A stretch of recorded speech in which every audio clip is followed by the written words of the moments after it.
Market हे इतकं dynamic आहे ना, की एखाद दिवशी खाली एखाद दिवशी वर हे कुठल्या तरी इव्हेंट्समुळे चालूच राहतं. आज काही चांगल्या पॉझिटिव्ह बातम्या आल्या, त्यामुळे 1000 पॉईंट्स मार्केट वरती बंद झालं. आउट ऑफ ज्या काही बातम्या आहेत त्याच्यातल्या 2-3 चांगल्या बातम्यांपैकी एक अशी की आपल्या इथल्या कंपन्यांचे रिझल्ट सगळे चांगले लागतात. परकीय मार्केट म्हणजे बाहेरच्या देशातली सगळी मार्केट ही ऑपसूक पॉझिटिव्ह बंद झालेली होती, त्यामुळे आपलं इथलं मार्केट पॉझिटिव्ह बंद झालं. एक छोटीशी पण त्या मानाने जास्त चर्चेली नाही अशी न्यूज जी आहे आणि ती म्हणजे बॉन्ड मार्केटवरती टॅक्सेशनच्या संदर्भामध्ये गव्हर्नमेंट काहीतरी ट्विकिंग करणार आहे. ट्विकिंग म्हणजे काहीतरी चेंजेस करणार आहेत. आता बॉन्ड मार्केट म्हणजे काय आहे आणि इक्विटी मार्केट काय? तर इक्विटी मार्केटमुळे झटपट पैसा येतो असा समज आहे. ओके, बॉन्ड मार्केट हे लॉंग टर्म आहे. ते कोणाचं आहे? तर ते सगळ्या इन्स्टिट्यूशन्स गव्हर्नमेंट यांचं मार्केट आहे. इथे पैसा कुठनं येतो? तर फॉरेन कंट्रीजकडनं. कोण टाकतं?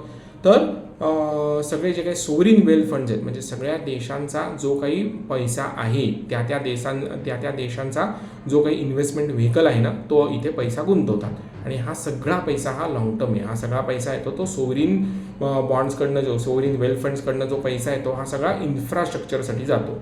मग तो अमिरातीकडनं येतो, सौदी अरेबियाकडनं येतो, नॉर्वेकडनं येतो, मग तो रशियाकडनं येतो किंवा अजून कोणाकडनं येतो.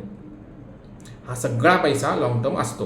ओके, पण आजचा आपला विषय तो नाहीच आहे. त्या बॉन्ड मार्केटच्या संदर्भामध्ये आपण सविस्तर पुढच्या व्हिडिओमध्ये बोलूया.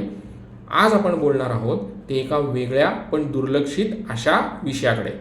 नमस्कार, मी प्रद्युम्न सेविकरी. तुम्ही बघता आहात BPS इन्व्हेस्टमेंट्स ऑनलाईन. आज आपण जे बोलणार आहोत ते थ्युसिडायडिस इफेक्ट या संदर्भामध्ये बोलणार आहोत. काय? थ्युसिडायडिस इफेक्ट. आता ही व्यक्ती कोण होती? थ्युसिडायडिस ही जुन्या ग्रीसमधल्या ॲथेन्समधल्या म्हणजे त्यावेळेला ग्रीसमध्ये असे हे सगळे छोटे छोटे देश होते. नंतर ते एक मोठं राष्ट्र झालं. ॲथेन्स आणि स्पार्टा यांचं 27 वर्ष युद्ध झालं.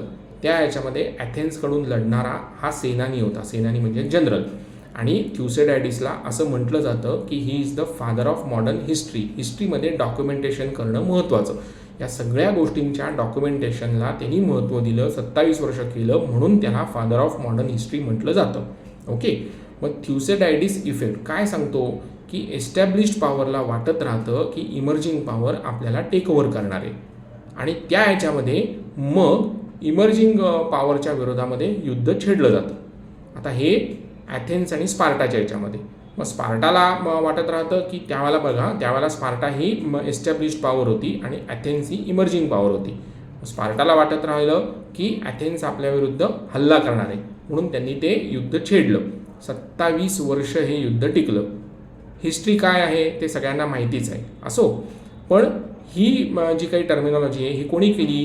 तर ही कॉइन केली गेलेली होती ती एका अमेरिकन पॉलिटिकल सायंटिस्टने. त्यांचं नाव आहे ग्रॅहम ॲलिसन. मला वाटतं 2015 का 2020च्या दरम्यान त्यांनी ही टर्मिनॉलॉजी केली, ज्याचा वापर आज शी जिनपिंग यांनी केला. आणि त्यांनी इतक्या तो चपखलपणे ट्रम्प यांच्या समोर सांगितलेलं आहे की why should you consider, you म्हणजे अमेरिका, कन्सिडर अस म्हणजे चायना ॲज युअर कॉम्पिटिटर. आता बघा गंमत अशी आहे की जवळपास 34-35% जगातल्या मॅन्युफॅक्चरिंग लाईन्स या चायनाकडे आहेत. मॅन्युफॅक्चरिंग लाईन्स याचा अर्थ जगातलं मॅन्युफॅक्चरिंगचं केंद्र हे चीनकडे आहे आणि ते सुद्धा 34% त्यांच्या कंट्रोलमध्ये आहे. मग कुठल्याही वस्तूंचं उत्पादन हे चीनमध्ये होते आपल्याला सगळ्यांना माहितीच आहे. पण मग अमेरिकेच्या मनात काय भीती आहे की टेक्नॉलॉजी, डिफेन्स, त्याच्यानंतर मिलिटरी टेक्नॉलॉजी याच्या माध्यमातून चीन आमच्यावरती वरचढ ठरून आमच्यावरती हल्ला करण्याची शक्यता आहे. होईल का नाही ते काळच सांगेल. कारण those who forget history cannot create geography असं माझं मत आहे. ओके, पण याचा वापर आपण आपल्या इन्व्हेस्टमेंटशी करू शकतो का मंडळींनो? नक्कीच करू शकतो. बघूया आपण ते डिटेलमध्ये पुढच्या भागामध्ये. तोपर्यंत स्टे कनेक्टेड, स्टे इन्व्हेस्टेड. जर BPS इन्व्हेस्टमेंटचं चॅनल तुम्हाला आवडलं तर लाईक करा, सबस्क्राईब करा, शेअर करा. असेच चांगले चांगले छोटे अथवा मोठे व्हिडिओ आपण रेग्युलरली बघत राहू, भेटत राहू. धन्यवाद.